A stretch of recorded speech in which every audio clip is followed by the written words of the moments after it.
Seja muito bem-vindo ao podcast da Igreja Verbo da Vida Praia Grande. Seja fortalecido pela palavra da fé. Meus queridos, obrigado, louvor, equipe de louvor, ou na verdade, equipe de músicos que tocam louvor. Aleluia. Está preparado? Aleluia. Temos mais uns minutos então para você poder receber da palavra. E como eu disse para vocês, tenho falado para quem tem vindo aqui às quintas-feiras, nesse tempo, o livro de Atos é muito longo, então nós temos que fazer uma sinopse um pouco resumida daquilo que você poderia aprender no Rema. Amém, irmãos? Então, a nossa intenção aqui hoje é procurar transmitir, sermos perfeitos intérpretes de Deus nesse instante. Porque quando eu ministro essa matéria, e ministro há muitos anos, obrigado, querido, tem água aqui. De fato, eu pedi para ele, no início, que ele me ensinasse a ensinar. E o que você vai receber é aquilo que Deus me ensinou. Durante esses anos todos, Deus tem dito coisas para mim que a igreja inicial, a primeira igreja, a igreja primitiva, ela não tinha louvor. Nós achamos que o culto só acontece se tiver louvor. O louvor é muito bom, irmãos. Mas eu quero dizer para você, ele não é a parte mais importante do culto. Se nós cantamos a palavra, é importante. Se nós ensinamos a palavra, o que vai libertar o povo é a palavra. E conhecereis a verdade, e a verdade vos libertará. Os avisos são importantes, mas não liberta ninguém. Faz parte do nosso contexto. E eu estava ali sentado, pensando nas coisas de Deus, e ele falou assim, lembra da primeira igreja que eu estabeleci? Não tinha lugar físico para eles se reunirem, era nas casas. E alguns se reuniam até no próprio templo, onde mandaram matar Jesus. Eles voltaram naquele lugar. Será que você iria lá, sabendo que quem estava dirigindo lá, os líderes, eram aqueles que mandaram matar o teu mestre? Mas eles iam porque amavam a Deus. Não é por causa do sumo sacerdote que eles iam lá. Não era por Anás, Caifás e toda a corte de liderança daquela época. Mas eles iam lá porque amavam ao Senhor. Vocês estão aqui, não? Amém. Aleluia. Amém de vez em quando é bom, né? Estamos falando quinta passada a respeito do capítulo 8 de Atos dos Apóstolos. Lembrando para quem não está assistindo sempre, esse livro foi escrito por Lucas, o médico amado. E ele trouxe a nível de detalhes muito grande. Tudo que você está ouvindo aqui, irmãos, Lucas escreveu. E você vai perceber que até aqui ele não estava participando, ele só está relatando o que falaram para ele. Só que com detalhes bem rigorosos. Ele desceu a níveis de detalhes muito intensos. E aqui no capítulo 8, eu só vou falar um pouquinho sobre isso, nós vemos o martírio de Estevão, né? Foi apedrejado, e a perseguição que houve contra a igreja foi uma grande perseguição. Essa geração agora não sofreu perseguição. Nós nunca tivemos, até onde eu sei, perseguição. A perseguição ela é isolada, uma pessoa, mas nunca foi generalizada. Aqui não, foi uma perseguição para toda a igreja que estava nascendo. E o diabo realmente ele faz isso. Quando Moisés estava nascendo, quando ele nasceu, ele quis matar Moisés, mas não conseguiu. A igreja estava nascendo, ele quis matar a igreja, mas não conseguiu. Porque ele não consegue destruir o que Deus está protegendo. E também vemos aqui o ministério de Filipe, o evangelista em Samaria, fazendo sinais e prodígios. Lembra que nós falamos isso na quinta-feira passada, né? Filipe era aquele homem que estava andando do lado da carruagem, é isso mesmo? Carruagem passando, ele conversando com o eunuco, correndo e falando ao mesmo tempo. E tem pessoas que não vêm na igreja, moram aqui do lado e falam, estou cansado. Acho que você não faria parte da equipe de Paulo. Porque ele era uma pessoa muito mais focada naquilo que Deus chamou ele para fazer. Amém? Capítulo 9, então, eu quero que a mídia coloque para mim. Eu pedi para colocar na versão revista e atualizada. Mas o melhor é a lida e praticada, né? É a melhor versão que você pode achar da Bíblia. Revista atualizada, então, vamos lá, Atos 9, capítulo 9, versículo 1. Isso. Você lembra por que começa escrito Saulo aqui? Porque no capítulo anterior, quando estavam apedrejando Estevão, tinha um tal de Saulo, que ali é a primeira vez que aparece o nome dele, segurando a roupa daqueles que apedrejavam.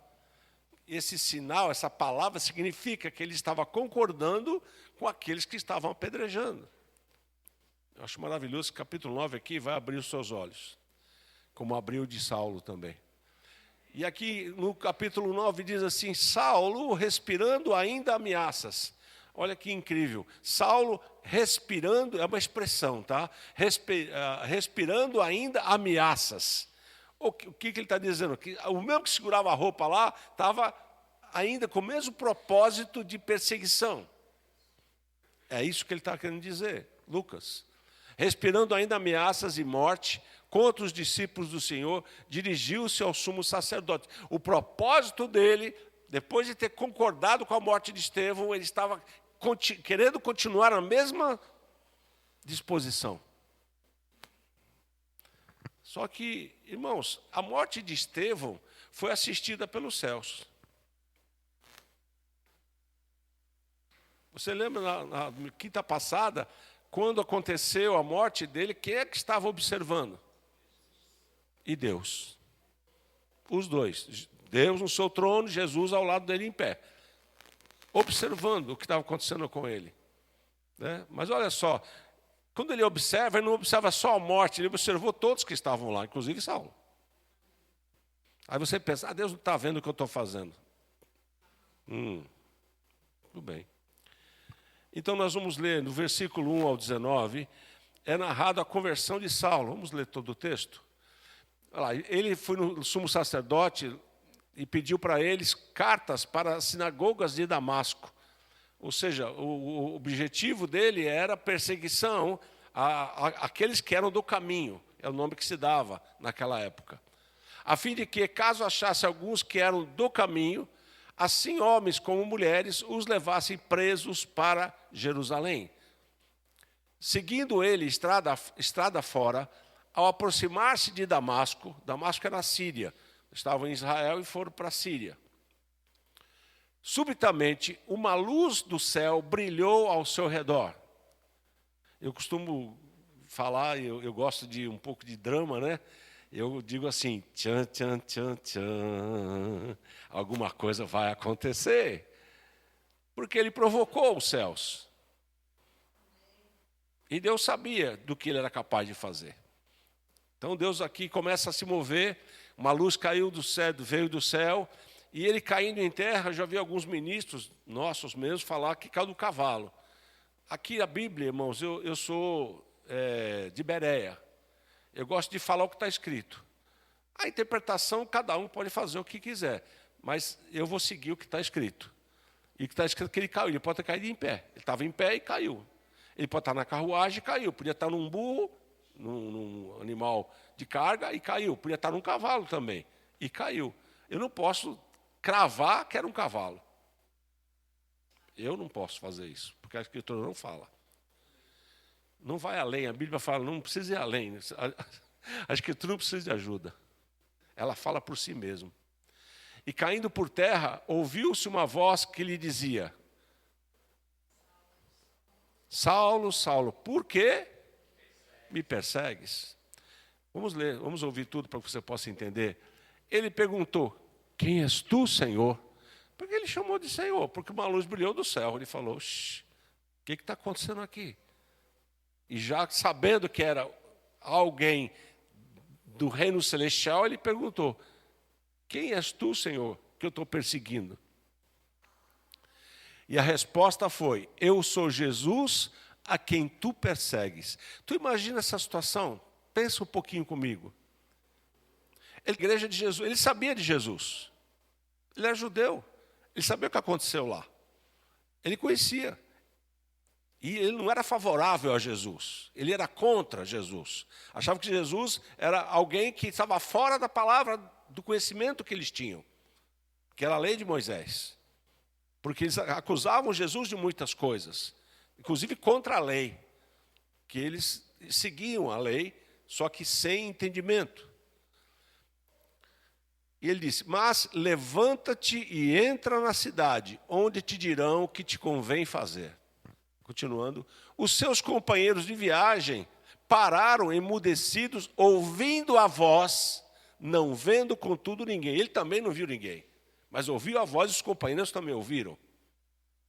Continuando. Então se levantou Saulo da terra e, abrindo os olhos, nada podia ver. E, guiando-o pela mão, levaram-no para Damasco. Aqui, irmãos, eu entendi da parte do Senhor que Saulo tinha um conhecimento muito grande. Vocês já leram as cartas dele, as epístolas dele, e ele tem um conhecimento imenso, vamos dizer assim, para o tempo dele, porque ele foi instruído aos pés de Gamaliel, que era mestre naquela época, reconhecido naquela geração. Era famoso o Gamaliel. E ele aprendeu aos pés, essa palavra aos pés de Gamaliel, que ele era grudado em Gamaliel para sugar dele tudo que ele tinha. Então ele tinha conhecimento. Você sabe que só conhecimento não vai edificar a sua vida? Eu li tantos livros do irmão Reagan, eu fiz Rema 1, Rema 2, eu fiz escola de ministros. Foi grande coisa. Não fez mais que a sua obrigação. Agora, a prática disso é que vai mostrar a diferença. Não adianta, irmãos, nós ficarmos nos enchendo de conhecimento sem pôr em prática. E a unção tem que acompanhar.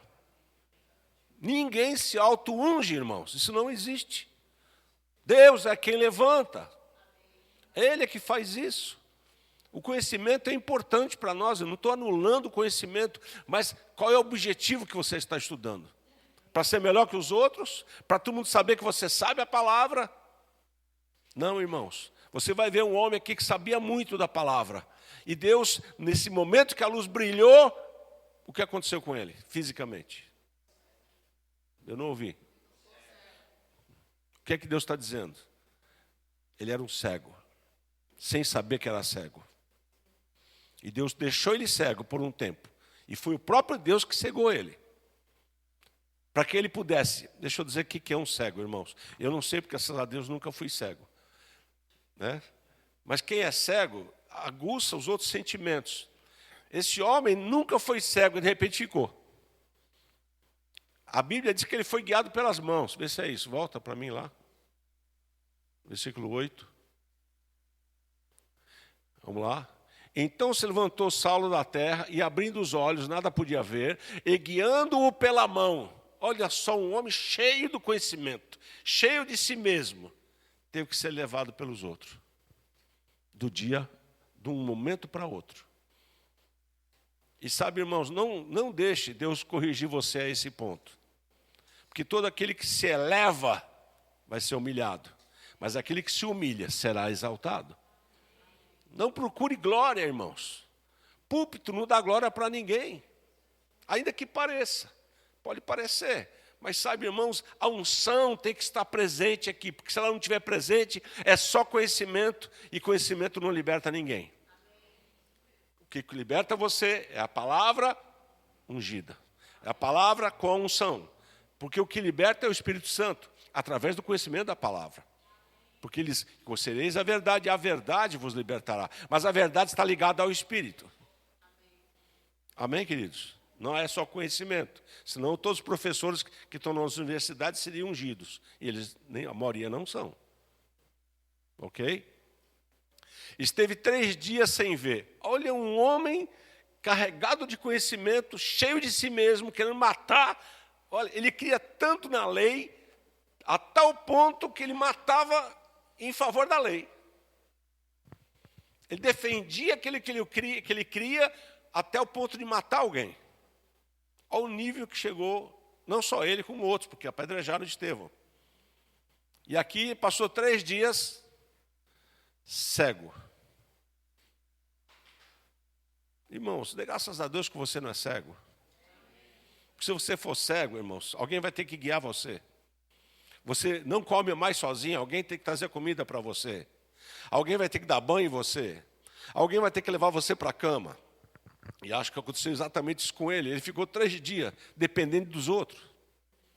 Talvez ele fosse um homem orgulhoso, não sei, a Bíblia não fala. Mas aqui quebrou toda a soberba. Quebrou todo o eu dele. Meu Deus, o que ele construiu, Deus destruiu em alguns segundos. E agora está Paulo aqui, Saulo na verdade ainda. Saulo está aqui, cego, dependendo dos outros, 3 dias cego. Vocês estão aí, não?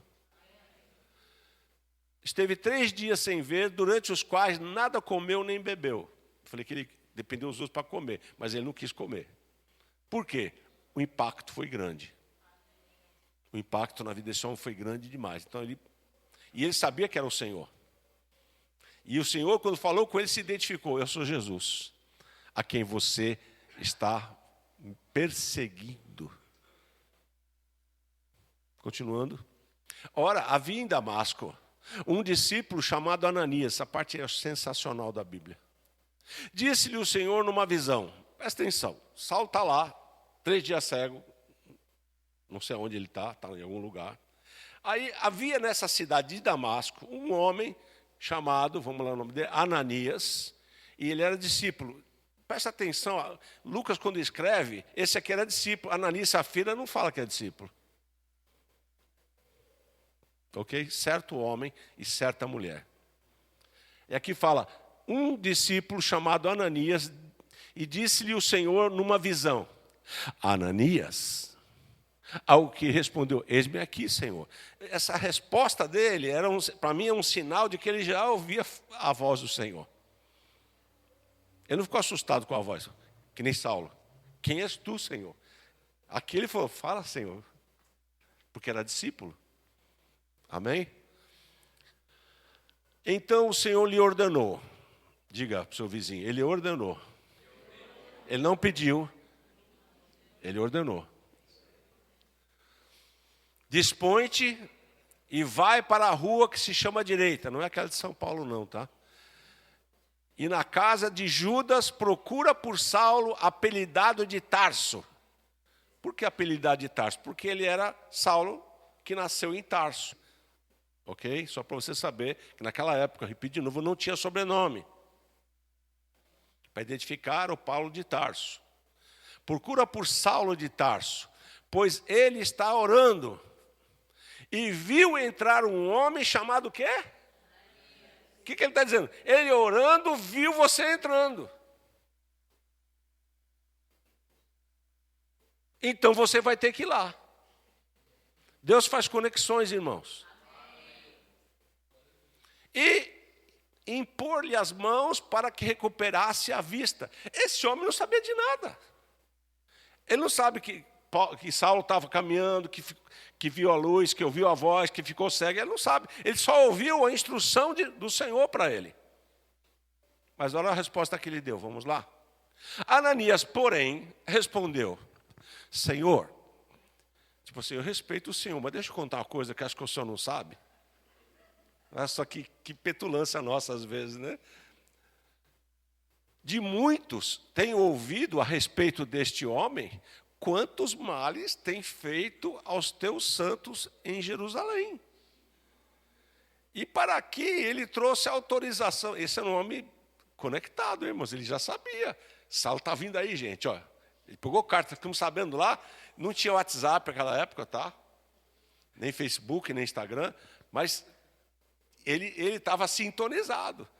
Falou, esse homem aí que o senhor está mandando ir lá, ele veio com cartas para cá para perseguir a gente, porque ele é discípulo. E para aqui trouxe a autorização dos principais sacerdotes para prender a todos os que invocam o teu nome. Só até aqui um pouquinho. O que é que Ananias está dizendo para ele? Senhor, é ruim, hein? O senhor está me mandando falar com aquele homem que segurou a roupa do Estevão, que pegou carta para... Ele concordava em matar lá o Estevão e está vindo pegar a gente, o senhor manda eu falar com ele? E essa pergunta é justa, irmãos. Por quê? Porque ele não sabia. E Deus é justo, até com as perguntas que você faz. Vamos lá. Mas o Senhor lhe disse. Lembra que eu falei que ele ordenou? Agora ele está dando uma direção. Vai. Vai, porque este é para mim um instrumento escolhido. Oh, glória. Irmãos, ele nem era salvo ainda e Deus já tinha escolhido ele. Deus vai na frente, irmãos. Quando você pensa que ele não está ainda, ele já foi. Ele já fez. E você fala, Senhor, me dá a vitória. Senhor, ele já te deu.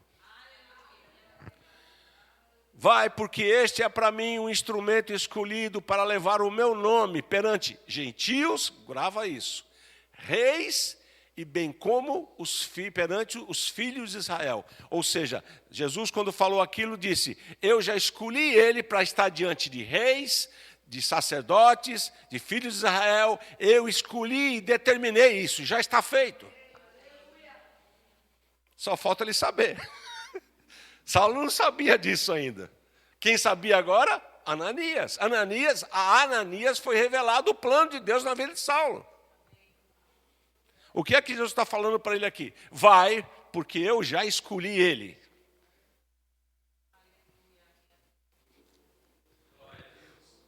Pois eu vou lhe mostrar, para Saulo, quanto importa a ele sofrer por causa do meu nome. Então, o que você vê daqui para frente, na história de Saulo, depois Paulo, eu explico por que ele muda de nome. Na verdade, ele não muda de nome, né? Apenas uma tradução. Por que ele sofreu tanta perseguição? Aí, ó, Jesus já sabia que ele iria sofrer por causa de Jesus. Não porque Deus estava punindo ele. Pelo contrário, ele vai ser perseguido por causa de Jesus. Ele vai ser maltratado por causa de Jesus. Ele vai ser preso por causa de Jesus. E aí ele está antecipando já. Eu vou mostrar, ou seja, Deus deu a sinopse, o resumo da vida de Saulo para esse homem Ananias. E Saulo nem está sabendo disso, hein? Então Ananias foi. Deixa eu dizer, até aqui foram só palavras, irmãos. O fato era contrário a ele ir. Mas como ele creu em Deus, creu em Jesus, ele foi em cima da palavra que ele recebeu. Você entendeu qual a importância de andar na palavra? Anda na palavra e você vai ter o resultado. Ananias fez isso. Pegou a palavra que foi dita para ele e ele foi. E entrando na casa, impôs ele as mãos dizendo, Saulo, irmão. Oh, aleluia, eu gosto dessa frase. Eita, homem de fé, irmãos. É o homem que matou Estevão, ou pelo menos concordou com a morte de Estevão, estava ali para matar as pessoas. Ele vem lá e falou, porque o Senhor disse que te escolheu, irmão Saulo. Pensa num homem corajoso. Mas quando ele viu Saulo cego, ele falou, rapaz, aquele homem bravo é esse aqui? O que faz um homem cego? Não faz nada, irmãos. Só que esse homem agora, Ananias, vai fazer esse homem enxergar. E ele fala, será que ele se converteu mesmo? Será que ele está... E esse homem, Ananias, andou em fé. Saulo, irmão, o Senhor me enviou, a saber, o próprio Jesus que te apareceu no caminho. Olha só o nível de revelação. Veja, Ananias não estava na aparição, quando Saulo ouviu a voz do Senhor. Mas ele está dizendo, o mesmo Jesus que falou com você no caminho, é o mesmo que mandou eu vir impor as mãos sobre você. Irmão, Saulo. O Senhor me enviou a saber o próprio Jesus que te apareceu no caminho por onde vinhas, para que recuperes a vista, fique cheio do Espírito Santo. Olha só, nem perdeu tempo, irmãos. Aí disse, você já fez o cursinho de batismo? Você já... Não é errado, tá, irmãos? Tem que fazer mesmo. Mas aí já ficamos com algumas travas que aqui, irmãos, não deu... A situação era na hora. Continuando. O que é imediatamente para você? No mesmo instante, na mesma hora, não esperou uma semana. O que aconteceu? Lhe caíram dos olhos como umas escamas e tornou a ver. A seguir levantou-se e foi batizado. Se batiza quem não é crente? Não. Ele aqui já se converteu. Também, né, irmão? Precisou Jesus descer do céu para falar com ele, né? E depois de ter se alimentado, porque estava já 3 dias sem comer, sentou-se fortalecido. Então permaneceu em Damasco alguns dias com os discípulos. Agora, presta atenção. Ele foi lá para fazer o quê? Qual era o objetivo dele ir lá em Damasco? Levar cartas do sumo sacerdote nas sinagogas e prender aqueles que eram do caminho. Agora ele está reunido com aqueles que eram do caminho. Alguma coisa aconteceu. Saulo se converteu. Aleluia. E depois de ter se alimentado, já lemos, por favor, 19, 20 agora. E logo pregava. Sabe, irmãos, o homem cheio do Espírito, porque ele foi, sim ou não? Recebeu e foi cheio do Espírito. Quem é cheio do Espírito tem a palavra, ele já tinha dentro dele o conteúdo. E logo pregava nas sinagogas. Pregava o quê? Pregava Jesus. Quando eu li isso, eu falei, rapaz, que conversão mais drástica foi essa? Um homem que perseguia de um momento para o outro, está pregando aquele que ele perseguia. Porque nós falamos, quem convence, irmãos, é o Espírito Santo. Você não é Espírito Santo 2, nem 3, nem 4, só tem um. É ele que convence, você prega, você fala a palavra, e quem convence é ele. Nós perdemos tempo, às vezes, tentando convencer as pessoas. Começa a confiar no Espírito. Senhor, eu preguei a palavra, agora é com você. Aleluia. E logo pregava nas sinagogas a Jesus, afirmando que este é o Filho de Deus. Oh, aleluia. Pensa... Bom, vamos ler, que é melhor ler do que falar. Ora, todos que ouviram estavam o quê? Uau! Não é isso, Luizinho? Uau! E diziam, não é este o que exterminava em Jerusalém os que invocavam o nome de Jesus e para aqui veio todo mundo sabia a notícia, ó. Precisamente com o fim de os levar amarrados aos principais sacerdotes? Saulo, porém, mais e mais se fortalecia e confundia os judeus que moravam em Damasco, demonstrando que Jesus é o Cristo. Oh, aleluia! Sabe, irmãos, quando eu leio as Escrituras, e nós estamos lendo as Escrituras, isso nos anima. Nos mostra que é possível você ter uma vida de vitória até com a aparência de algo que era uma derrota.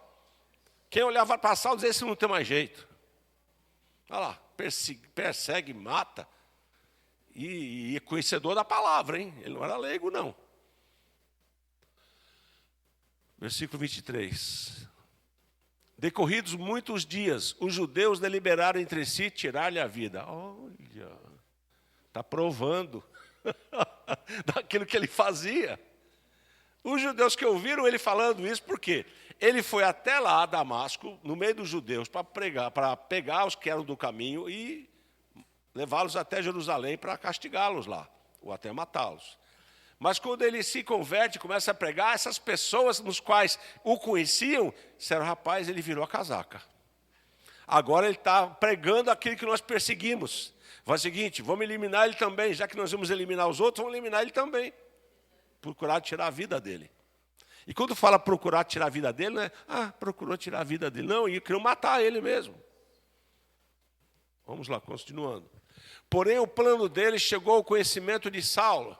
Dia e noite guardavam também as portas para o matar. Olha que nível chegou. Toda a cidade naquela época tinha portas. Jerusalém tinha a porta, tinha a muralha e tinha as portas. Aqui Damasco tinha as portas também. Como ele sabia que ele estava dentro da cidade, ele falou o seguinte, ele vai ter que passar pela porta aqui. Vão vigiar a porta. Se ele passar aqui, nós pegamos ele. Olha só. Mas os seus discípulos tomaram de noite e, colocando num cesto, desceram ele pelo muro. Presta atenção, o homem que entrou todo orgulhoso pela porta de Damasco, com as cartas na mão, saiu pelo cesto, descendo pelo muro. Saiu pelas portas do fundo. Por quê? Porque ele estava sendo ameaçado de morte. Se passasse na porta, pegavam ele. Aí os discípulos, não, a gente vai dar um jeito. Alguns dizem assim, não, eu sou crente em Jesus, um anjo vai vir do céu, vai me levantar nas asas, vai me levantar. Não, irmão, Deus vai usar o que tiver de ferramenta na mão para acontecer o assunto. Não fica escolhendo o jeito que Deus vai agir. Aqui Deus agiu com eles, descendo eles pela muralha, num cesto, escondido. Um homem que entrou todo pomposo, creio eu, todo, né? Vim com as cartas aqui, vou pegar, deixa eu ver quem eu pego primeiro. Aí na hora de ir embora, teve que ir embora pelo cesto, descendo pelo muro. Vocês estão aí, não? Aleluia. Tendo chegado a Jerusalém, ele foi até Jerusalém. Olha só que cena, essa cena aqui eu acho maravilhosa. Procurou juntar-se aos discípulos. Olha só, quem era esse Saulo? O mesmo que segurou a roupa para os que apedrejavam Estevão. Aí ele chega agora, para aqueles que estavam sendo perseguidos. Lembra que eu disse que quando Estevão morreu, houve uma grande perseguição? Agora ele vai procurar os discípulos que estavam sendo perseguidos, para se juntar a eles. Aí um leva para o outro e diz, rapaz, ô louco, é o Saulo. É o Saulo. Procurou juntar-se aos discípulos, todos, porém, tinham medo dele. Porque não sabiam, irmãos, não tinha WhatsApp, não tinha Facebook, não tinha Instagram, não tinha nenhum aplicativo naquela época para se contar notícia rápido. Era tudo contado de boca em boca. Vocês estão aqui, não? Vocês estão aqui mesmo? Porém o temiam, não acreditando que ele fosse discípulo. Também, irmãos, não tinham razão de pensar assim. Eles não sabiam a história. Mas, olha lá, sempre vem alguém, né? Alguém se levanta. Né? Se levantou Barnabé. Lembra do Barnabé? Sim, lembra dele? Barnabé se levanta, tomou consigo, levou-o aos apóstolos e contou-lhe, sim, aí sim, como ele vira o Senhor no caminho e que este lhe falara, e como em Damasco já pregava ousadamente em nome de Jesus. Alguém acreditou nele. Alguém já acreditou em você? Aleluia. Alguém acreditou em você, irmão. Você só está onde está porque alguém acreditou em você. Se não foi alguém que pregou para você, foi alguém que amava você, orou muito por você.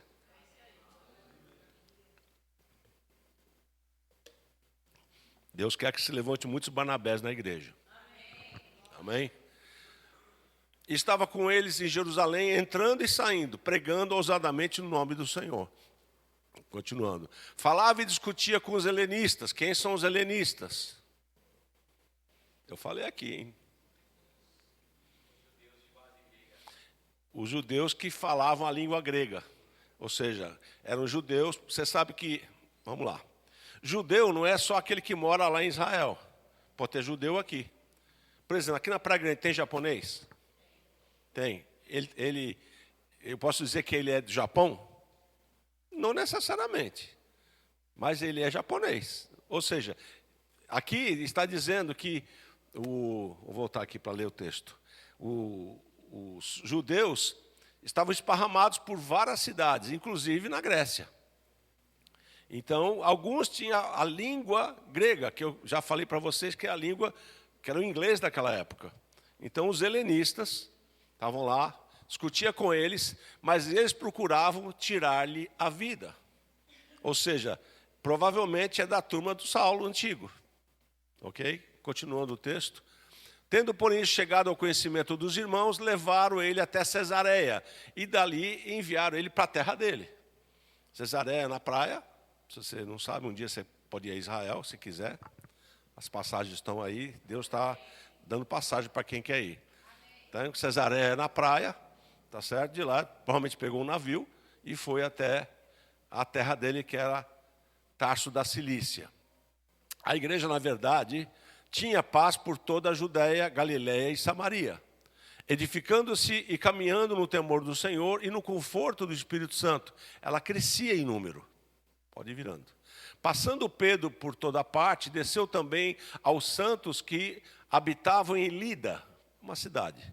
Encontrou ali certo homem chamado Enéas, que havia 8 anos estava numa cama, pois era paralítico. Disse-lhe Pedro, Enéas, Jesus Cristo te cura. Levanta-te e arruma o teu leito. E ele imediatamente se levantou. Você lembra algo que o Senhor me mostrou, eu quero passar para vocês? O ministério de Jesus, aqui, durou em torno de 3 anos, 3 anos e meio. Mas ele criou um grupo de discípulos. E quando ele foi embora, ele designou os discípulos para continuar fazendo o que ele começou a fazer. E aqui Pedro abraçou a visão e começou a fazer o que Jesus fazia. Quando os judeus mataram Jesus, acabamos com aquela seita. Só que quando matou Jesus, é que nem nos desenhos animados, ele bate em 1, aparece 5. Ele bate no 5, aparece 10. E aqui foi igual. Eles mataram um, apareceu mais. Aí estavam lá os 11, depois 12, e foi aumentando, e foi aumentando. E aqui Pedro, que foi discípulo de Jesus, começa a praticar aquilo que Jesus começou a fazer. E não parou. Viram-no todos os habitantes de Lida e Sarona, os quais se converteram ao Senhor. Aqui é um ponto importante para vocês saberem. Aonde acontece um milagre, conversão acontece. Milagre não é feito para satisfazer o seu desejo. Milagre, ele, lógico que traz um benefício para quem recebe, mas a ideia do Senhor é que haja conversão. Vamos lá? Havia em Jope, agora é uma cidade também na beira da praia, lá em Jerusalém, uma discípula por sobrenome Tabita, nome que traduzido quer dizer Dorcas. Olha, eu falo que Lucas é detalhista. Ele não ficou satisfeito em falar o nome, ele foi explicar o nome. Era ela notável pelas obras e esmolas que fazia. Continuando. Ora, aconteceu naqueles dias que ela adoeceu e veio a morrer.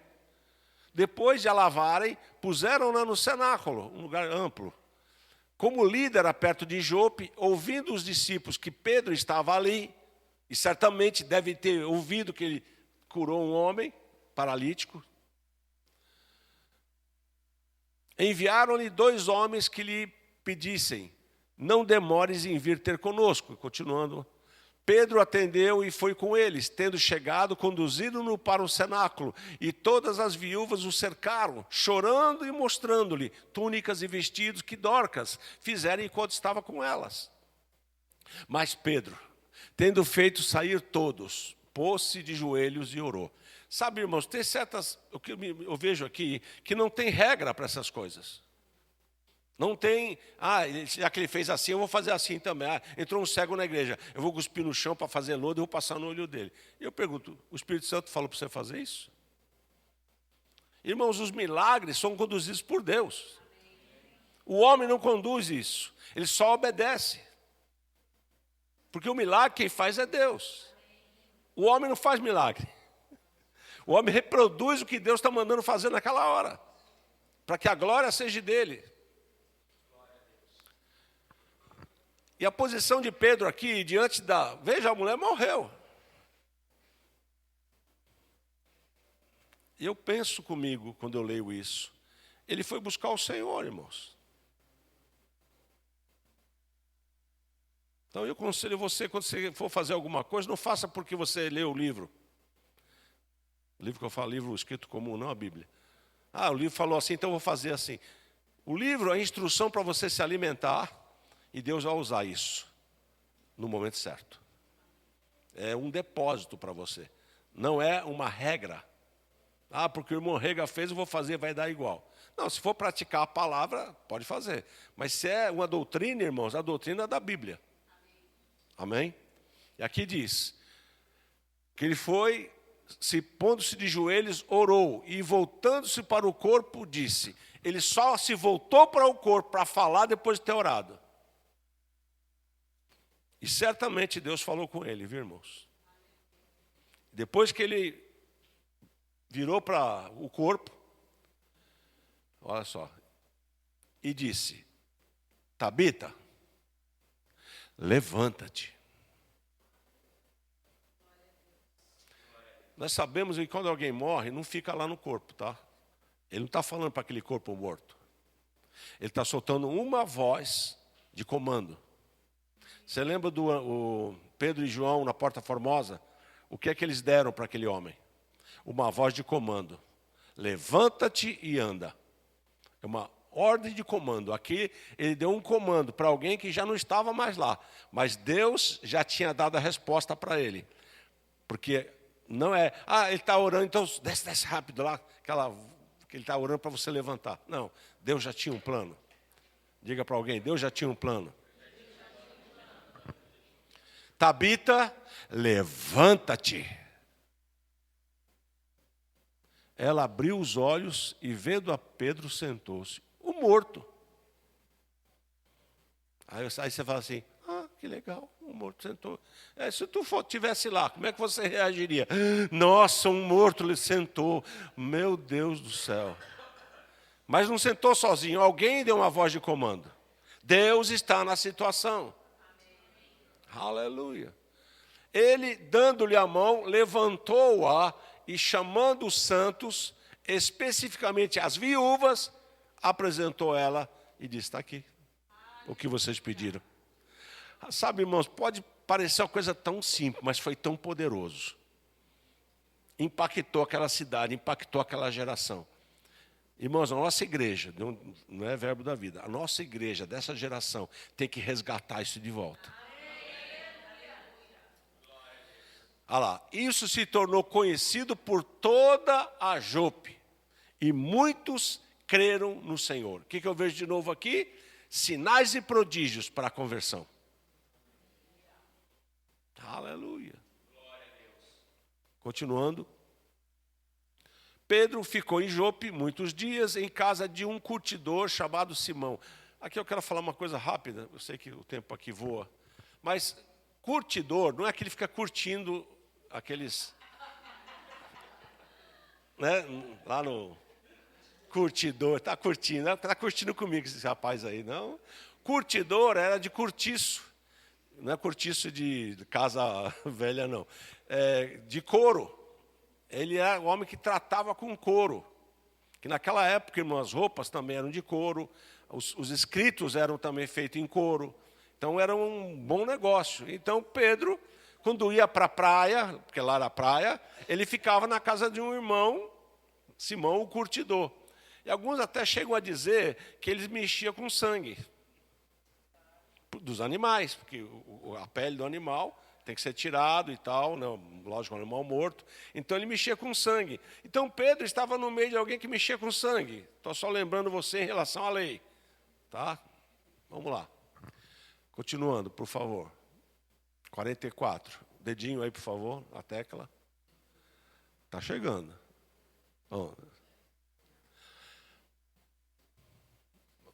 Morava em Cesareia um homem de nome Cornélio. Parece que mudou de assunto, né? Mas é o mesmo assunto, tá? A Bíblia, não original, não tem capítulo nem versículo, tá? Isso era uma carta, era algo escrito, sem capítulo. Foi colocado, eu não sei a data exata, quando eles decidiram colocar capítulo e versículo, que é para você localizar com mais facilidade, mas não é nos originais, ok? Também, depois eu falo. Morava em Cesareia, um homem de nome Cornélio, centurião da coorte chamada italiana. Piedoso e temente a Deus com toda a sua casa, que fazia muitas esmolas ao povo e de contínuo orava a Deus. Esse homem tinha uma vida correta, tá certo? Orando e dando ofertas. Este homem observou claramente durante uma visão, cerca da hora 9, que hora que era? 3 da tarde. Do dia, um anjo de Deus que se aproximou dele e lhe disse, Cornélio. E este, fixando os olhos e possuído de temor, perguntou, quem é, Senhor? O que é, Senhor? E o anjo lhe disse, as tuas orações e as tuas esmolas subiram para a memória diante de Deus. O que é que o anjo trouxe notícia? Cornélio, você é alguém muito considerado no céu. Não era judeu. Mas as obras dele subiram.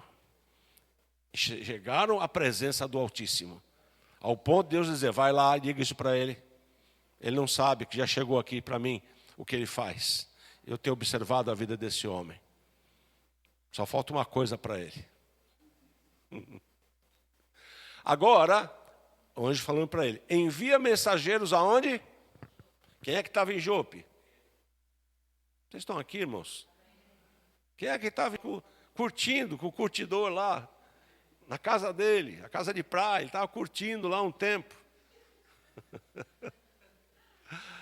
Agora envia mensageiros a Jope e manda chamar Simão, que tem por sobrenome Pedro. Aqui eu vejo o Espírito Santo trabalhando junto com a igreja. Deus não gosta de preguiçoso. Nós trabalhamos em conjunto. Nós não podemos estar desligados, irmãos, do Senhor. Nós não podemos transformar o nosso culto numa rotina de igreja somente. Aqui, irmão, o Espírito Santo tem que falar com as pessoas. O anjo pode aparecer e falar com alguém. Os milagres podem acontecer. O que não podemos fazer, irmãos, é colocar a igreja dentro de uma caixa e dizer, Deus está aqui, a unção está aqui, mas não tem milagre, não tem sinal, não tem cura. Falar que tem não é sinal que tem. O casado desceu, hein, irmãos? Ele está hospedado com Simão, o curtidor. Olha, o anjo e o Espírito Santo são detalhistas. Quando Deus falou com aquele homem a respeito de Saulo, da conversão dele, ele foi detalhista. Ele está na rua direita, está na casa assim, ele está assim. Detalhes específicos. Ele está hospedado com Simão, o curtidor, cuja residência está onde? Na beira da praia. Vocês estão na Praia Grande aqui? Deus pode usar você. Vamos lá, 7. Logo que se retirou o anjo que lhe falara, chamou 2 dos seus domésticos e um soldado piedoso dos que estavam a seu serviço. Continuando. E havendo-lhes contado tudo, enviou-os para Jope. Estavam numa cidade e foram para outra. No dia seguinte, indo eles de caminho e estando já perto da cidade, subiu Pedro ao eirado. Olha como Deus trabalha com sintonia, tudo já planejado. Enquanto eles estão caminhando para chegar na casa, Pedro está lá no eirado. O eirado, para quem não sabe, é aquela área lá em cima da casa, que naquela época tinha uma área em cima da casa, onde as pessoas oravam, geralmente em cima da casa. No caso de Pedro, estava lá orando. Vamos lá. Subiu Pedro ao eirado por volta da hora 6ª, a fim de orar. Continuando. Estando ele com fome. Hora 6ª, que hora vocês acham que era? Meio-dia. O bichinho estava com fome. E foi orar com fome. E Deus aproveitou. Vamos lá ver o que Deus fez. Então ele viu o céu aberto. Olha só, ele está lá, começando a orar. E de repente, com fome, ele teve uma visão. E ele percebeu que teve uma visão. E o que é que ele viu? Diga, visão. Diga, visão. Se vê alguma coisa. Então viu o céu aberto, descendo o objeto como se fosse um grande lençol, o qual era baixado à terra pelas 4 pontas. Se você pegar um lenço pelas 4 pontas, forma um saquinho. Certo? É como se fosse. Contendo toda a sorte de quadrúpede, répteis da terra e aves do céu. E ouvindo-se uma voz que se dirigia a ele, disse, levanta-te, Pedro, mata e come. Aí Deus estava começando a tratar com Pedro. Deus já tratou com você? Se ele não tratou, vai começar. Deus vai mostrar para ele que ele era religioso. Ainda já convertido. Cuidado, irmãos, para você não se tornar um religioso dentro da igreja. Mas Pedro replicou, de modo nenhum. Com quem ele está falando?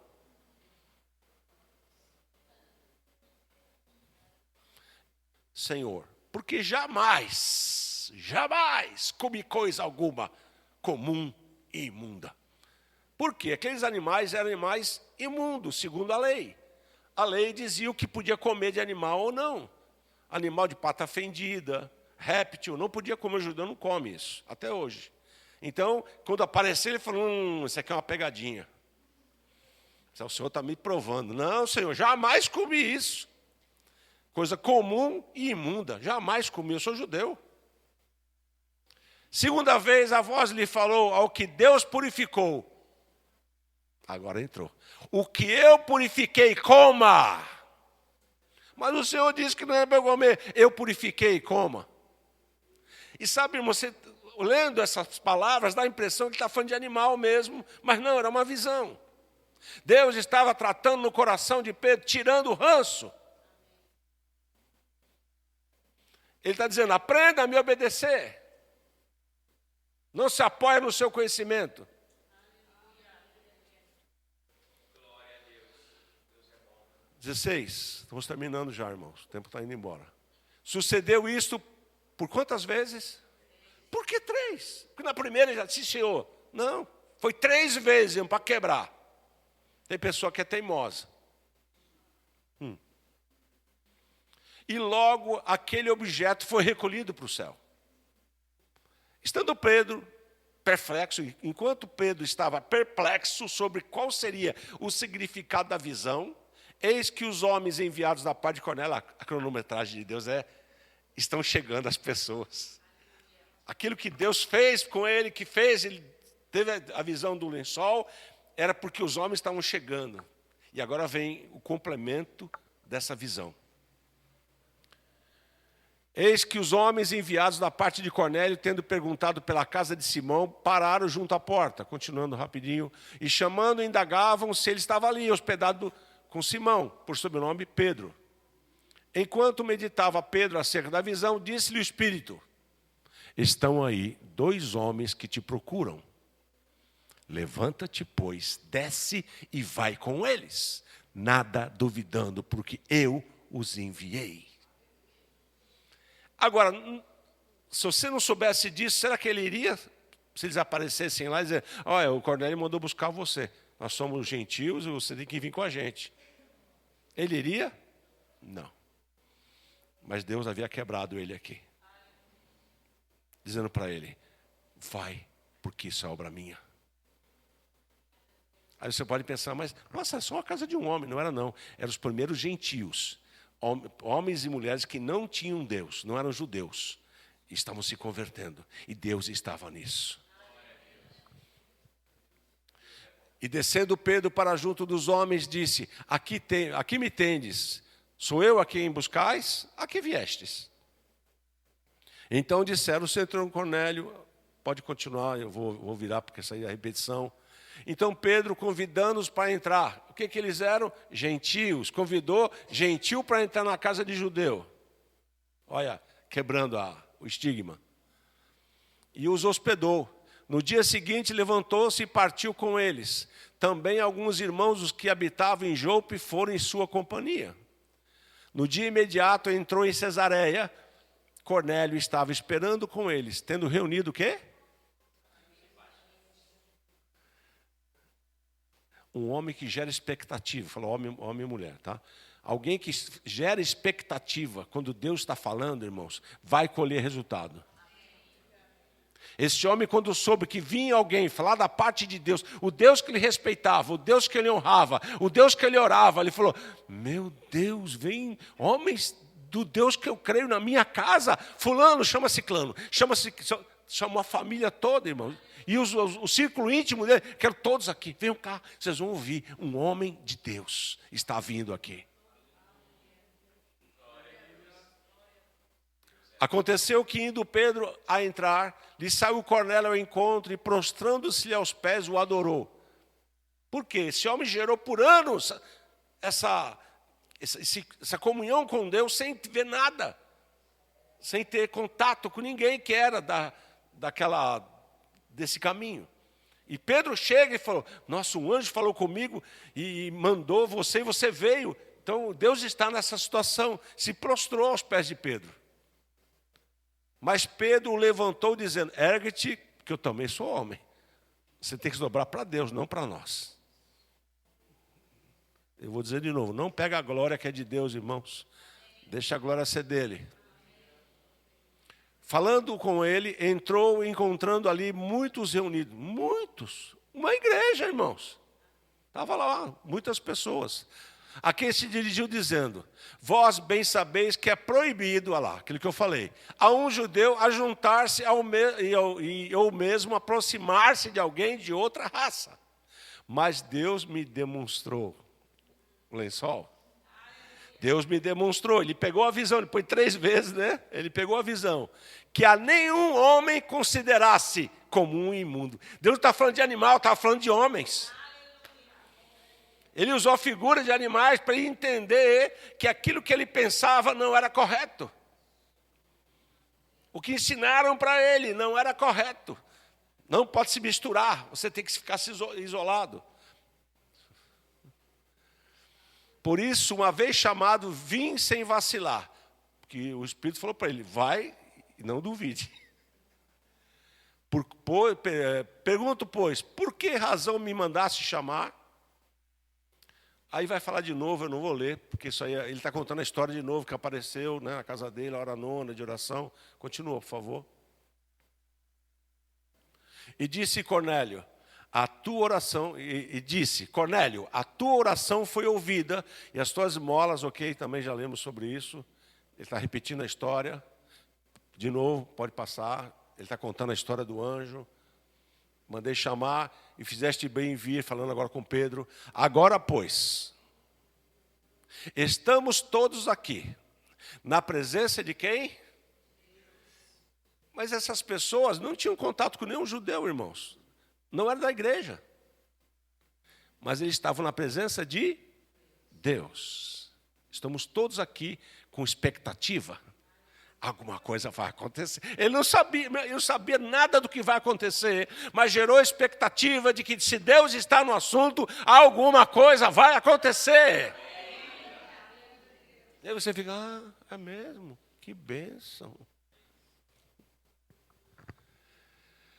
Aleluia. Prontos para ouvir tudo que te foi ordenado da parte do Senhor. Ou seja, Cornélio está dizendo, tudo que você ouviu de Deus, estamos prontos para ouvir. Então falou Pedro, dizendo, reconheço por verdade que Deus não faz acepção de pessoas. Oh, glória a Deus. Pelo contrário, em qualquer nação, aquele que o teme e faz o que é justo, lhe é aceitável. Que é o caso de Cornélio. Esta é a palavra que agora está começando a pregar o evangelho. O que vai acontecer aqui? Salvação. Toda vez que se prega o evangelho, aqui no começo da igreja, pregou a palavra, a conversão acontece. De quem? De alguém que está conectado com o Espírito Santo, porque ele ouviu a voz do Espírito. Esta é a palavra que Deus enviou aos filhos de Israel, anunciando-lhes o evangelho da paz por meio de Jesus Cristo. Esse é o Senhor de todos, não só de Israel. Vós conheceis a palavra que se divulgou por toda a Judéia, tendo começado desde a Galileia, depois do batismo de João, que João pregou. O que mais? Rapidinho. Como Deus ungiu a Jesus de Nazaré, com o Espírito Santo e com poder, o qual andou por toda parte, fazendo bem e curando a todos os oprimidos do diabo, porque Deus era com ele. Olha a pregação dele, que maravilha. E nós somos testemunhas de tudo o que ele fez na terra dos judeus e em Jerusalém, ao qual também tiraram a vida, pendurando no madeiro. A este ressuscitou Deus no terceiro dia e concedeu que fosse manifesto. Não a todo o povo, mas às testemunhas que foram anteriormente escolhidas por Deus. Isto é, a nós, que comemos e bebemos com Ele, depois que Ele ressuscitou. Isso me mostra que Jesus comia e bebia depois de ressuscitado. Ele falou, nós somos as testemunhas. Só apareceu para nós, para ninguém mais. Só para aqueles que criam. Aleluia. Aleluia. E nos mandou pregar ao povo e testificar que ele é quem foi constituído por Deus, juiz de vivos e de mortos. Dele, todos os profetas dão testemunho de que por meio do seu nome, todo aquele que nele crê recebe remissão de pecados. Quem está pregando? Salvação, irmãos. Ainda Pedro falava essas coisas quando... Você ainda espera descer, né? Um vento, um sopro. Não, irmãos, nesse caso aqui, a expectativa era tão alta, mas tão alta, que o Espírito lhe caiu no meio da pregação. Quem quer receber o batismo no Espírito Santo, venha cá na frente. Nós fazemos isso aqui, mas nós não precisou. Bastou alguém ungido, cheio do Espírito Santo, pregar com ousadia, e o povo gerar expectativa, o Espírito caiu. Caiu sobre todos que ouviam a palavra. Sobre quem? Todos que ouviam. Sobre quantos caiu? Sobre todos. Aqueles amigos íntimos, o soldado, quem estava lá do lado, irmão, recebeu. Porque veio com a expectativa, recebeu a palavra, a salvação chegou. Ninguém pode ser salvo sem ouvir a palavra, irmão, sem crer na palavra. E Jesus é a palavra. Aqui ele não perguntou, você aceita Jesus como Senhor e Salvador? Não precisou. Eles receberam a palavra. Jesus é a palavra. Eles aceitaram a palavra, foram salvos. E em seguida veio o Espírito Santo, caiu sobre eles. E os fiéis que eram da circuncisão, olha só. O que é fiel da circuncisão? Eram convertidos a Jesus, porém observavam a lei. Eram circuncidados. Que vieram com Pedro, admiraram-se, porque também sobre os gentios foi derramado o que eles receberam. Continuando, só para terminar, porque o pastor tem que terminar o culto. Pois os ouviam em línguas. Como pode? Chegou agora na igreja, já está orando em línguas. Ei, irmão, cuidado que tem gente que vai passar só a perna em você. Porque o que determina, irmãos, não é... Meu Deus, não é o que você faz somente, mas você está num ambiente propício. Alguém vem cheio do Espírito pregar a palavra, você vem gerando expectativa. Não tem o que impede, irmãos. Amém. Agora vem para o culto e vem assim, eu devia estar em casa dormindo, nem sei porque eu vim hoje. Vai receber? Não, vai entrar e vai sair do mesmo jeito que entrou. Mas vem gerando expectativa que Deus vai falar com você, e quem subir aqui vai trazer uma palavra específica para você. Ninguém, irmão, sai daqui sem uma resposta de Deus. Mas é você quem vai determinar isso. Se você vem para Deus com aquela voz meia mole, meu Deus, estou tão cansado hoje, não consegui fazer nada, faxinei a casa. Fala. Pois ouviam falando em línguas e engrandecendo a Deus, então perguntou Pedro, olha a pergunta dele.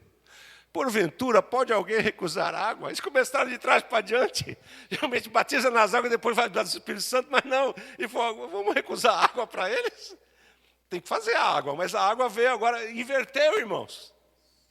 Geralmente, como é que se converte? A pessoa se converte, vem para a igreja, a batizar nas águas, e depois, num culto especial, vem alguém muito ungido aqui, recebe o Espírito Santo, da forma de batismo. Mas aqui Deus inverteu, já recebeu a Jesus, já foi batizar o Espírito Santo, e depois é que foi batizar nas águas. A regra é de Deus, irmãos, não é sua, nem de pastor, nem de ninguém, a regra é do Senhor. Ele que manda, irmão, a casa é dele. Nós temos que parar de colocar Deus numa caixinha. Onde o pastor vai fazer isso? Vai inverter o culto todo. Quero ver você reclamar. O dono da casa, quando está presente, irmão, faz o que ele manda. Se ele não manda, vou fazer a regra. Mas se ele está aqui e pediu, já aconteceu comigo algumas vezes, não sei se o pastor estava lá, o culto foi todo ao contrário. Não teve louvor, foi palavra de primeiro, depois em seguida foi outro mover, no final foi louvor, e dízimos e ofertas, e inverteu o culto todo. E eu falei, irmãos, eu estou fazendo isso por direção. Eu não quebraria a regra. Mas ele está mandando fazer, eu vou fazer e vou andar com ele até onde ele quiser. A igreja é dele, irmãos. Quem é o religioso? É aquele que fala, não gostei do culto, foi tudo ao contrário hoje. Contrário de quê? Onde é que está na Bíblia que tem que ser daquele jeito? Aleluia. Não estou dizendo que tem que bagunçar o culto, não, irmãos. Não é isso que eu estou pregando. Mas você tem que ser seguido, tem que ser guiado, na verdade, e seguir a Jesus ou seguir ao Espírito Santo. Ele é o guia da igreja. Porventura pode alguém recusar água para que não sejam batizados esses, assim como nós que recebemos o Espírito Santo, ou que receberam o Espírito Santo? E ordenou que fosse batizado no nome do Senhor Jesus, e então lhe pediram que permanecesse com ele alguns dias. Só por aqui, tá bom. Já deu meia hora, passei 10 minutos, pastor. Você entendeu alguma coisa do livro de Atos hoje? Temos mais um dia no mês ainda, né? Mais um dia ainda. Parei no capítulo 10, tá? São 28. Mas eu quero que você entenda uma coisa. Ler a Bíblia é algo emocionante. Esse aqui é o livro de Atos. E você fala, nossa, o livro de Atos, nunca li desse jeito. Você vai falar isso. Porque toda vez que eu dou essa matéria, o pessoal fala, meu Deus, eu nunca ouvi o livro de Atos dessa maneira. Porque eu pedi ao Senhor, irmãos, quando eu comecei a dar aula de Atos, eu estava recém-entrado no Verbo da Vida. E eu não tinha um conhecimento que outros já tinham, estavam na minha frente. E eu busquei o dono do conhecimento. Falei, Senhor, me ajuda a ensinar. Eu quero fazer do jeito que você quer. Ele falou, eu quero que você mostre para eles como foi que a igreja começou. De fato, vírgula por vírgula, ponto por ponto. E a unção que Ele deu para mim é exatamente essa. Então você tem um vislumbre de como aconteceu o livro de Atos. E isso é maravilhoso, irmãos, porque você aprende a praticar a palavra. E eu vou dizer para você, a nossa igreja do tempo de hoje era para estar muito mais na frente. Porque aqui era a igreja criança ainda. Lembra que no comecinho eles tiravam sortes, depois não tiraram mais? A igreja estava crescendo e avançou. E nós não podemos parar naquilo que já conquistamos. Temos que avançar. Deus tem mais para vocês. Pastor.